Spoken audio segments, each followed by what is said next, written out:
Donna Jones. Very happy to receive you in Lille. Thank you. We just finished a short video about your journey in life. And now we are going to speak about our major subject, is how individuals transform themselves and how larger entities as country or companies transform themselves on a larger scale. So let's begin by the individual. What is your insight about this transformation?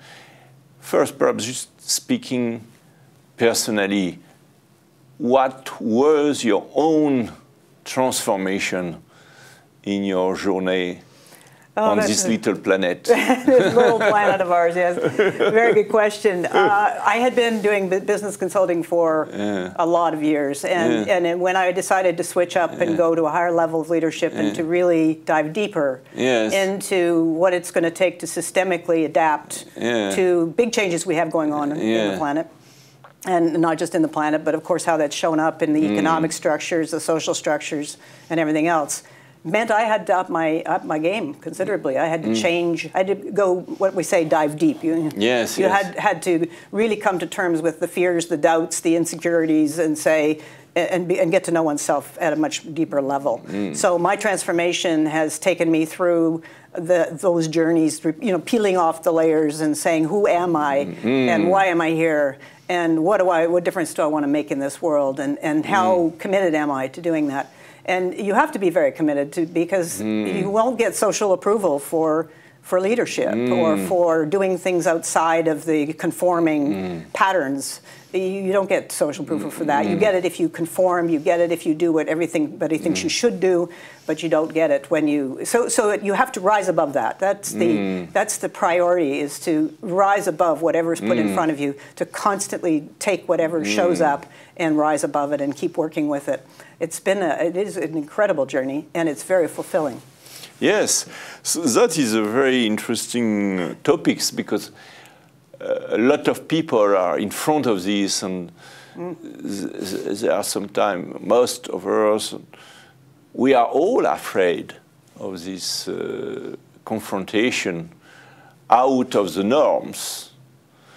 And what was your discovering when you crossed this bridge? What was your discovering? I think the best way to summarize many discoveries, it would be a long list, but I think the short list is that you move from trusting or finding your security in things you put around you, in a home and people and so forth. You move from that to trusting more in yourself. Yes. And because that is the place where the world can change around you. You can have all kinds of things happen, but if you are connected to who yourself, and you trust in your abilities to respond, then you can handle anything that's put in front of you.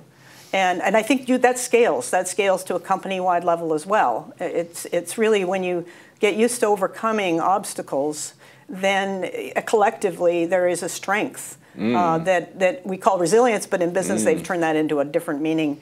But certainly resilience is a part of it, but it's not just about surviving. It's about co-creating with what shows up, and that is the genesis of innovation. If you cannot co-create with outside ideas and bring them in and play with them and work with them and not see them as being success or failures, not black or white, but as being the platform for play, the highest form of intelligence. Let's see what shows up when we work with this. And I think that's really what the experience gives you. It gives you that freedom to say, well, let's try this out. And if it doesn't work, well, that's okay. We'll learn something from it. And so it's a learning. It's that trust that you can always learn. That seems connected with something very important in tradition all over the world, or even in the Christian tradition, as we are in a Catholic university, is the idea of the soul. A lot of people have difficulty to name this. You discover the world less as a matter, that energy as a flow, as relation. It is a kind of spiritual journey, isn't it? It is definitely a spiritual journey, and so the word soul is a part of it, but so is the word spirit. And the spirit, personal spirit, and spirit at work, again, another scalable concept in the context of workplaces and so forth. So at a personal level, it's measurable as what's my outlook on life? Is it good, or do I see everything as bad news, or do I see the optimism in it? What's my sense of control? We know that in environments where people feel they're losing control, which we're seeing right now with these changes that people don't know how to handle right now, then there's a loss of human spirit. It depletes. And then the third area is initiative. Do I feel like I can get up and do something about this? Yes. So, and then from the soul point of view, is about that expression. What's that deepest expression of who you are, and why? What's your purpose? Your higher purpose in coming, in your work, in your life, because that is where all these converge. And again, personal level, organizational level, societal level, they scale. So yeah, the reward is, as you say, more joy in the life. Yes, absolutely. It is perhaps take everything more playful. Yeah. And so we saw little the personal level of transformation, but what about your job, your work as a consultant in a big organization or little organization or middle-sized organization? There's three different answers to that question. Yes. I think the bigger organizations are having quite a challenge because they have traditionally looked to mechanical processes. They go fix something with the process. And the assumption is that the traditional organization is a machine. It goes back a long ways, but that's where somewhere along the line, we thought it was a machine.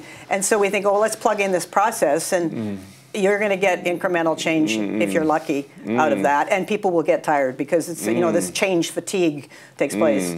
But my job then is to switch it over to more of a human-based approach, which is to what is called tickle the system. Organizations are living systems; they're living, breathing dynamics of individual interactions, of relationships, and so change then must come from the change in the relationship inside the company, outside the company, and that's going to go with what's my bigger purpose. Can we do something that we can't achieve alone? So a very compelling purpose. So there's a number of levels to it, but it is very much around switching from seeing companies as machines to seeing them as living systems and then managing accordingly. So that takes you to the leadership level, and at the leadership level, it is about. Let me put it this way. There's less skill involved in telling someone what to do than there is in working with people to get something done, to seeing things in the system that are in the way and pulling them out. So that's the big picture. When you're looking at, I'm going to shrink it down briefly, in the small companies and medium-sized companies, a large number of them are not aware of the speed of change and the exponential rate of change. And so the job there is to help them learn how to scan what looks completely unrelated, but will have a relationship. It's part of the system. So it is to help them scan. And startup, little company, very little company?